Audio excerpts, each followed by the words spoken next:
The research station had no name. It floated at the edge of explored space like a forgotten piece of trash. Old, quiet, and completely alone. No ships passed by it. No one sent messages to it.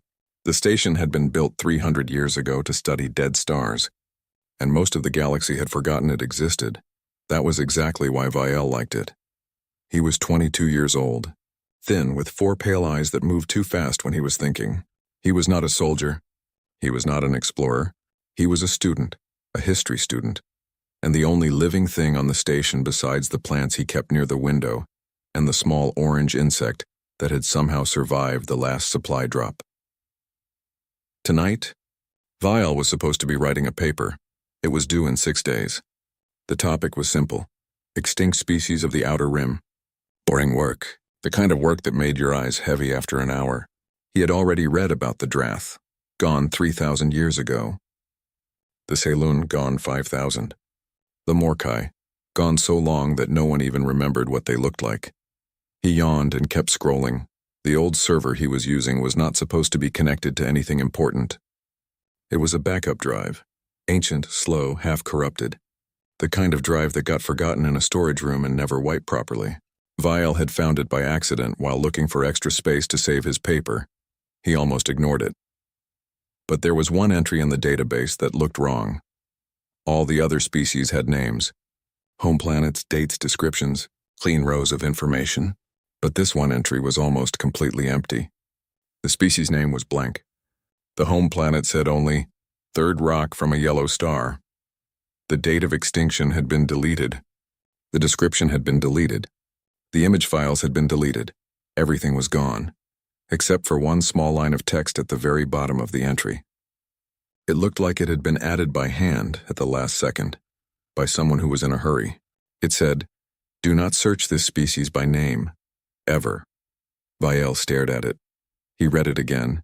Any smart person would have closed the file and gone back to their paper. Any careful person would have shut down the old server, gone to sleep, and never thought about it again. Vael knew this. He understood completely that the right thing to do was nothing. He searched it by name. The screen went black for exactly 1 second. Then the archive opened. It was enormous.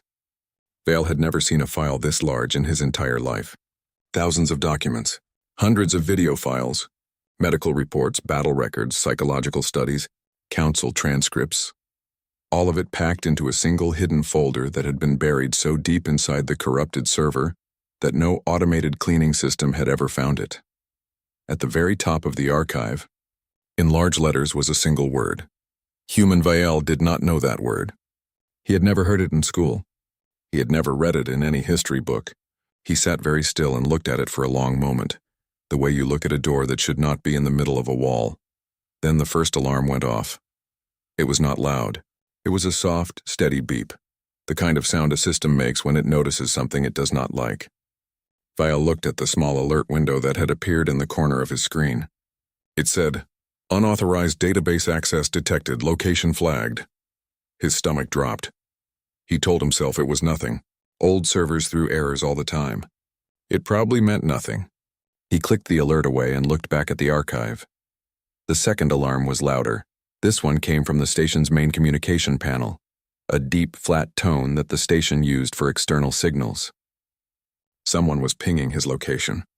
Not a message, not a check-in, a hard ping, the kind that enforcement ships use to lock onto a target. Before they changed course, Vael pushed his chair back and walked quickly to the navigation screen. He saw the ship. It was big, dark, moving fast, and it had already turned. It was pointing directly at his station, cutting through empty space like a needle through cloth, and the distance counter at the bottom of the screen was going down. 19 minutes. Vael stood there for a moment and could not breathe. His 4 eyes moved very fast. His hands were cold. The small orange insect on the wall made a quiet sound, as if it too had noticed that something was very wrong. Then he walked back to his desk. He sat down. He looked at the open archive on his screen. Thousands of files, all about a species the galaxy had tried so hard to forget that it had broken its own laws to do it. And Vael made a decision that would change everything. He started reading. The archive took 11 seconds to fully load. Vael watched the progress bar move across his screen and tried to calm his breathing. The enforcement ship was still out there, still coming, and he had 18 minutes left. Maybe less. He knew the smart thing was to close the file, walk to the exit pod, and leave. He knew that. He did not move. When the archive finished loading, the first thing Vael saw was a number, 847 files. He had never seen a single archive this large. Not once in his entire life. He had studied dead civilizations before. Small species that burned out, disappeared, ran out of food or air or time. Most of them left behind a few hundred records at most, 1,000 if they were large. But this was something different. Someone had spent a very long time studying these creatures. Someone had collected everything, and then someone had tried very hard to make sure no one ever found it. Vael clicked on the oldest file first. It was a simple report, short, written in old Galactic script, the kind used about 10,000 years ago. The author's name had been removed. The date had been partially wiped. But the first paragraph was still intact, and Vael read it slowly, his lips moving without sound. We have been observing the humans for 63 years. They are unlike anything the survey teams have encountered before. They are small.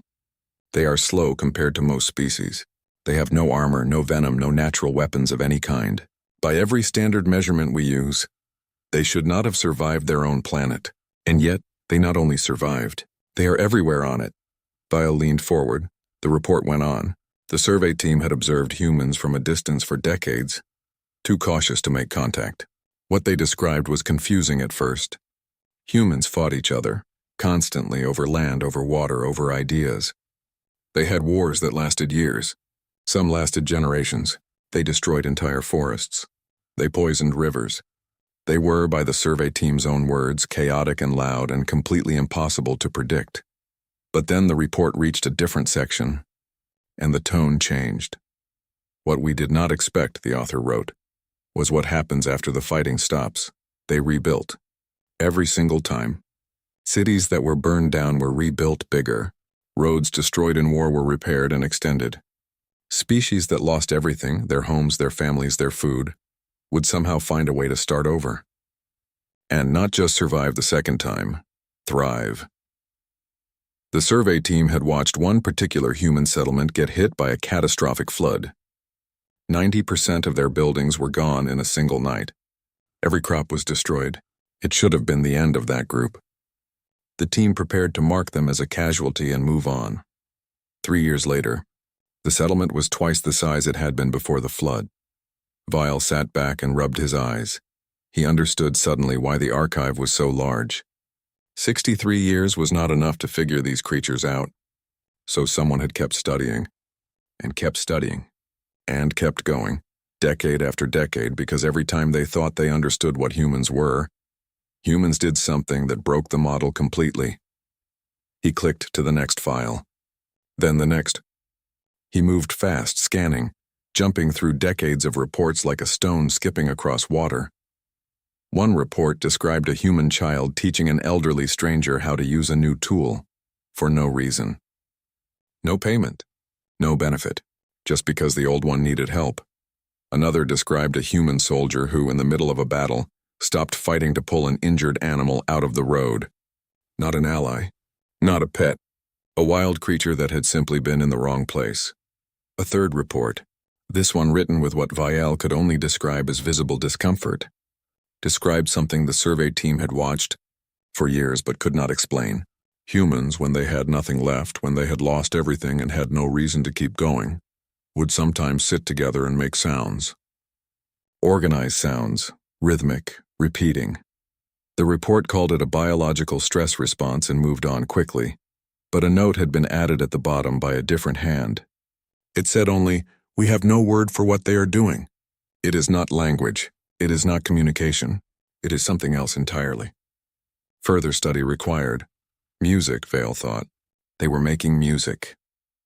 He closed that file and sat very still for a moment. 17 files in, and he already understood why someone had banned this archive. It was not because the information was dangerous in the traditional sense.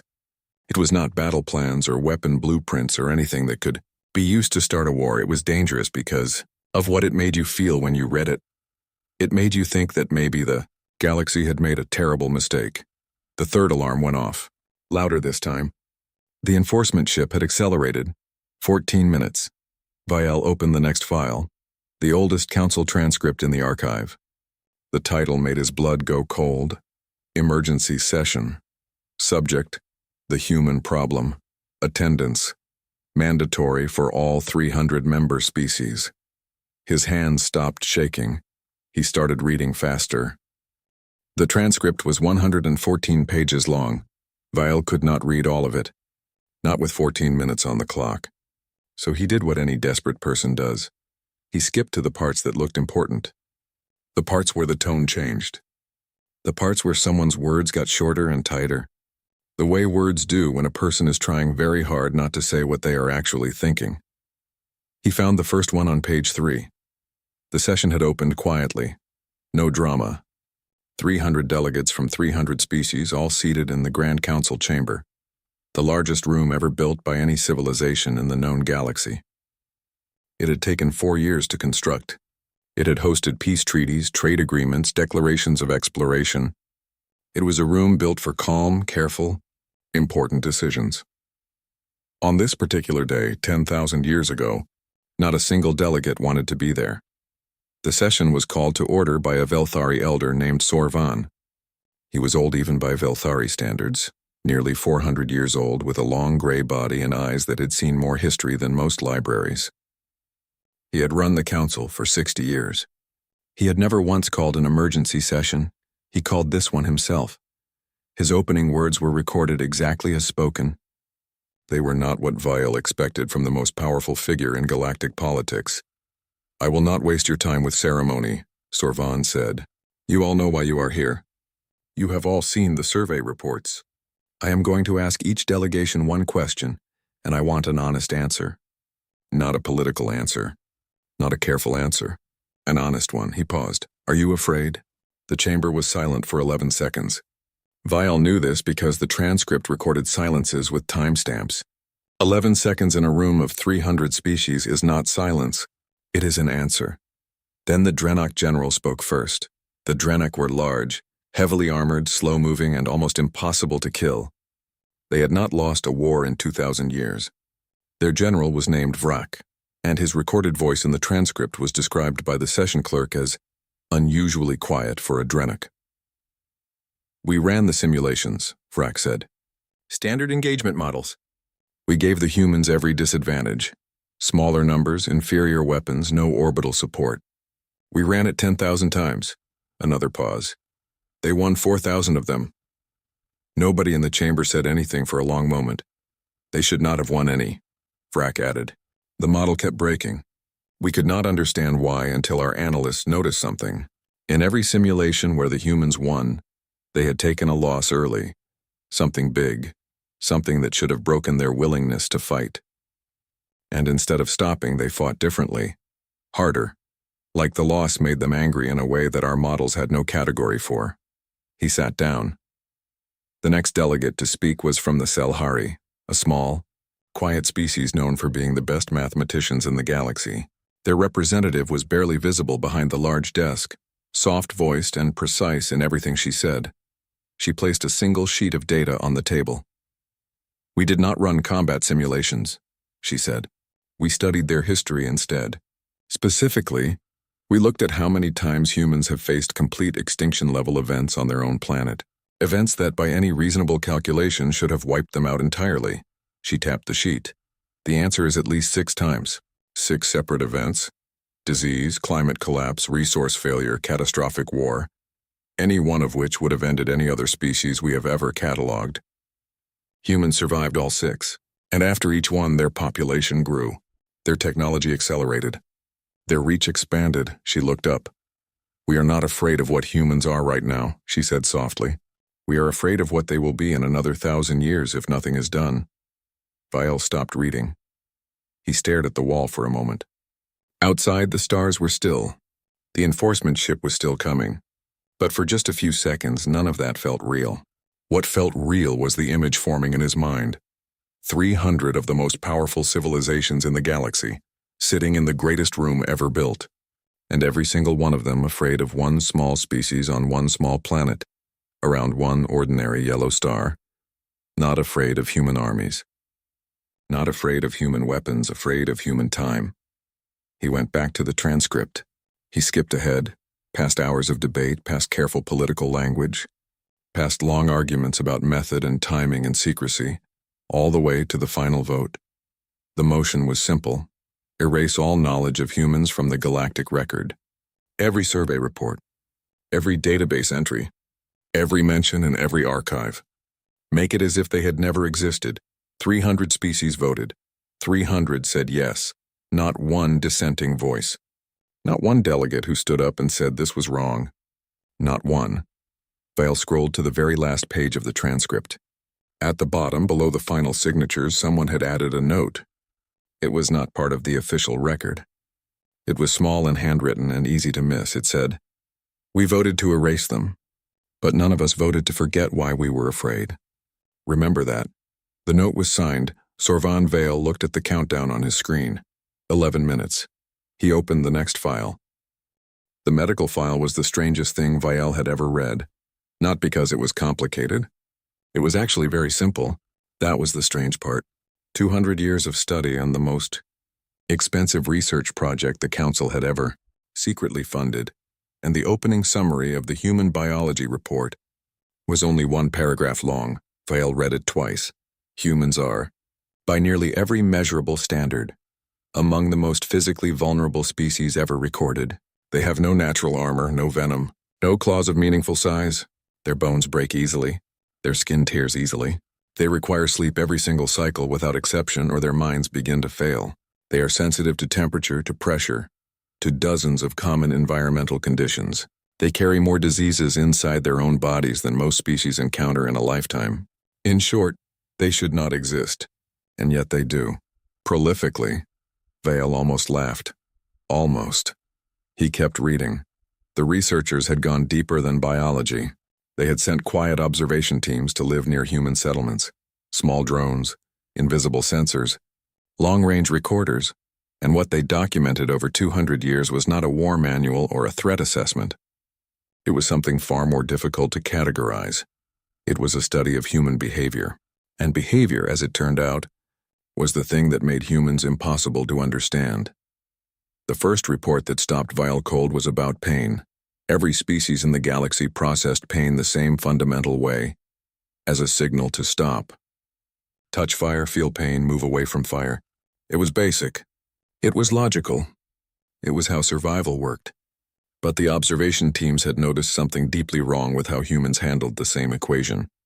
Humans felt pain. Clearly, visibly, loudly, they felt it. But a significant number of them, when the situation required it, simply chose to keep going anyway. The report documented a case of a human construction worker who broke 2 of the small bones in his hand during a building collapse. The team watched, certain he would stop. He did not stop. He used the other hand, and when that hand got cut open on the debris, he wrapped it with a piece of his own clothing and kept working. He pulled 3 other beings out of the rubble before he finally sat down. The research team's note on this incident read, "We do not have a biological explanation for this. Pain suppression of this kind should not be possible without chemical assistance. We are continuing to investigate." They investigated for 40 more years. They never found a clean answer. The second report was about something the researchers called awkwardly irrational attachment. Humans formed deep emotional bonds. This was not unusual. Many species did the same. But humans did not limit those bonds to their own kind. They bonded with other species. With animals that could not speak, could not reason, could not offer anything in return. They kept these animals in their homes. They named them. They grieved when they died. Some humans, the report noted with visible confusion, grieved harder for a small 4-legged animal than for distant members of their own family. But it went even further than that. There was a section, 12 pages long, dedicated entirely to documented cases of humans helping strangers. Not allies, not family, not members of any group they belonged to, complete strangers, people they had never met and would never see again. Vael read through the examples slowly, A human who jumped into a freezing river to pull out a child he did not know, nearly dying in the process. A human who gave away the last of her food during a famine to a family she had met that morning. An elderly human man who spent the last years of his life building shelters for others, refusing payment, asking for nothing. The research team struggled with these cases for years. They kept searching for a logical reason. Hidden benefit, social reputation, survival advantage. Sometimes they found small ones. Mostly they did not. Eventually, one frustrated researcher wrote a single line in the margin of the report that was never removed. It said, "Some of them just do it because they think it is right." Vael stopped on that line for a long time. Then he reached the last section of the file. It was shorter than the others. The heading was simple: Conclusion. And unlike the careful, measured language of everything before it, this section had clearly been written by someone who had spent too long on this project and had stopped being careful. "We came here expecting to study a threat," it read. "We leave having studied something we do not have a word for. Humans are not dangerous in the way we feared. They are dangerous in a way we never considered. They make the beings around them better. They do this without trying, without knowing, sometimes without even understanding what they are doing. If this quality spreads, if other species begin to ask why they do not live the way humans live, the galaxy we have built will not survive it. Not because it will be destroyed, because it will be replaced by something we cannot predict or control." The file ended there. Vael sat in complete silence for a moment. The orange insect on the wall made a small sound. Outside, the stars had not moved. He checked the countdown. 8 minutes. He thought about the Velthari general. He thought about the vote. He thought about 300 species choosing to erase one, not because that one was evil, not because it had done something unforgivable, but because it was too good. And they were afraid of catching it. He opened the next file. The video file had no title. Every other file in the archive had been carefully labeled. Report numbers, dates, subject codes, researcher names. Someone had spent real time organizing this archive. They had been thorough and precise about everything. But this file had nothing. Just a small icon sitting at the very bottom of the folder, slightly apart from everything else. The way a person stands apart from a crowd when they do not quite belong to it. Vael almost skipped it. His eyes had moved past it twice already. He had 8 minutes left and hundreds of unread documents still open. The council transcripts alone could fill days of reading. He told himself the video was probably just another survey recording. Drone footage of a human settlement, silent and distant and clinical, the kind the research teams had collected by the thousands. His hand moved the cursor past it, then stopped. He did not know why he stopped. He could not explain it then and would not be able to explain it later. Something about the way the file sat alone at the bottom of the folder. Something about the fact that whoever organized every other file with such careful precision had left this one without a name. He clicked it. The screen went dark for 2 seconds. Then the video began. It was not drone footage. A human woman sat directly in front of the camera, close enough that Vael could see the details of her face clearly. The lines around her eyes, the color of her skin, the way her dark hair fell unevenly across one shoulder as if she had not thought about it. She was not young. She was not old. She was somewhere in the middle, the kind of age that sits quietly between the two and does not announce itself. Behind her, through a small circular window, there were stars. She was on a ship. She looked directly into the camera the way very few people look into cameras, not performing, not rehearsing, not pretending to be calm. She was actually calm. Her hands were folded on the table in front of her, still and easy. Her eyes were clear. She looked like someone who had already made a very hard decision and was now simply living on the other side of it. She said nothing for a moment, just looked, as if she was waiting for whoever would eventually find this to settle down before she started speaking. Then she began. "My name is Dr. Elena Vasquez. I am recording this on the 14th day of what we are calling the departure. I do not know when you will find this. I do not know who you will be. But I know someone will find it eventually because humans have always been terrible at leaving things buried." She almost smiled. "Not quite, close. I want you to understand something first. We know what the council decided. We have known for 3 years. We have people who are very good at listening to things that are not meant to be heard. Vael felt the back of his neck go cold. We are not fighting it, she continued. I know that is the part that will confuse you most. A species that survived 6 extinction events, that your own researchers called impossible to stop, and we are simply leaving. Packing up and going. I can hear the question from here. She unfolded her hands and placed them flat on the table. Here's the answer. We have fought before. Many times. We know exactly what it looks like when we fight with everything we have. With our backs against the wall and nothing left to lose. We know what we become.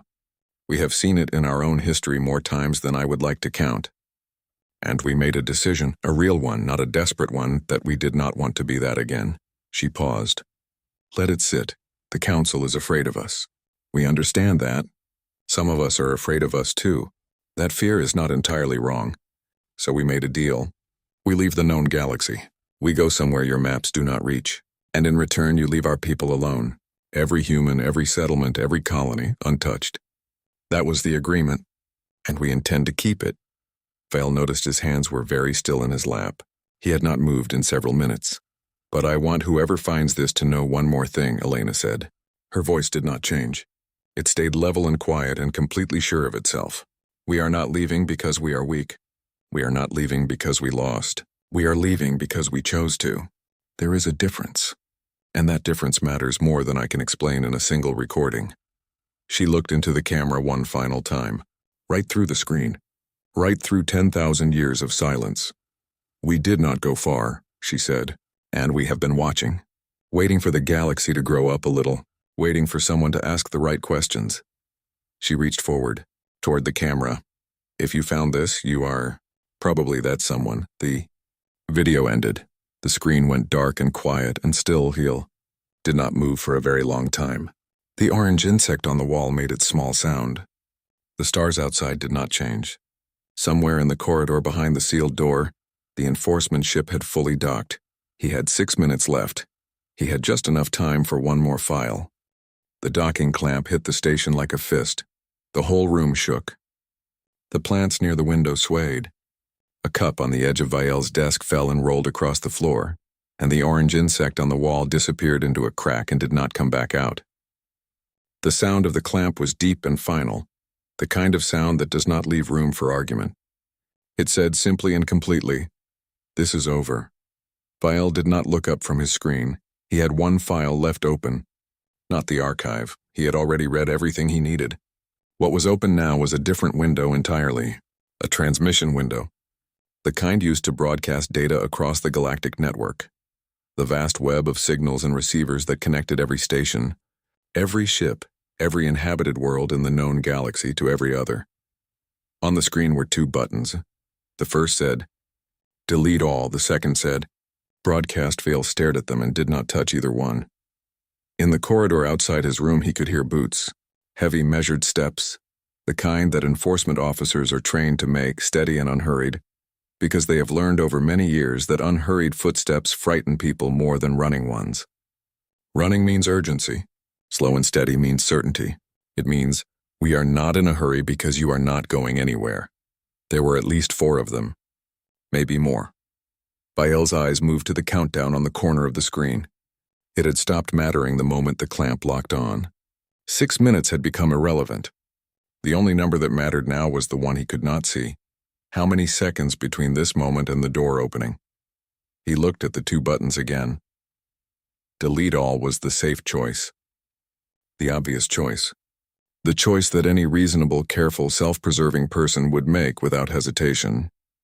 He could press it right now and the archive would be gone in seconds. Scrubbed from the server, erased from his terminal as if he had never found it. He could stand up, step away from the desk, and when the door opened he could tell them truthfully that there was nothing on his screen. They might not believe him. They might take him in anyway. But he would be alive. He would be unharmed. His paper on extinct species would still be due in 6 days, and the only thing that would change about his life was that he would know a secret he could never tell anyone. He thought about that version of himself. The one who pressed delete all. He thought about Elena Vasquez, sitting calm and still on a ship heading into unmapped space, recording a message for someone she would never meet. trusting that someday the right person would find it. He thought about the Selhari mathematician's voice. Quiet, precise, saying we are not afraid of what they are now, we are afraid of what they will be. He thought about the frustrated researcher who had spent years trying to explain human kindness and had finally given up and written one line in a margin. Some of them just do it because they think it is right. The boot stopped outside his door. A voice came through the metal, flat, professional, the kind of voice that has delivered this same message so many times it has forgotten what the words actually mean. Scholar Vael. Step away from the terminal. Place your hands where we can see them. You are not in danger if you comply immediately. Vael's finger moved to the screen. It hovered over delete all. He thought about 300 species in the greatest room ever built. Every single one of them voting yes. Not one dissenting voice. Not one delegate who stood up and said, this is wrong. Not one. He thought about Sorvan, the most powerful man in the galaxy, signing his name to the erasure of an entire species and then writing a secret note at the bottom of the page that said, remember why we were afraid, he thought. Someone already tried to bury this once. His finger moved. It moved from delete all to the other button. Scholar. The voice outside was harder now. A warning wrapped inside a word. Step away from the terminal. The door handle moved. Vael pressed broadcast. For 1 second, nothing happened. The screen simply sat there, processing. The small circle spinning in the corner the way it always did when a large file was being prepared for transmission. Vael watched it spin and felt something settle in his chest. Not peace exactly, not confidence, but something quieter than both. The feeling of a decision that cannot be taken back. Then the progress bar appeared. It was moving fast. Faster than he expected. The archive was enormous. Thousands of files, hundreds of recordings, 200 years of secret research. And it was all moving through the station's transmitter at full power, scattering across the galactic network in every direction simultaneously, the way light scatters when you break a window. The door opened. 3 enforcers came through first, moving quickly to either side of the room. Then a fourth, taller than the others, with the silver collar of a senior officer and the kind of face that had stopped showing emotion a long time ago. He looked at Vael. He looked at the screen. He saw the progress bar. He crossed the room in 4 steps and reached for the terminal. 62%. His hand slammed down on the power switch. The screen went dark. The room went completely silent. The senior officer stood over the dead terminal, breathing slowly, and did not speak for a long moment. Then he turned to look at Vael, who was still sitting in his chair, hands in his lap, eyes steady. How much?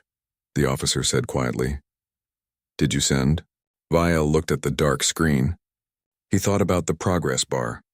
He thought about 62% of 4,000. 847 files already scattered across every receiver in the known galaxy. Impossible to recall, impossible to unbroadcast, landing right now in the terminals of researchers and students and historians and ordinary people who had simply left their receivers on. He looked up at the officer. Enough, he said. The galaxy woke up slowly. Then all at once, it started small, the way a fire starts small.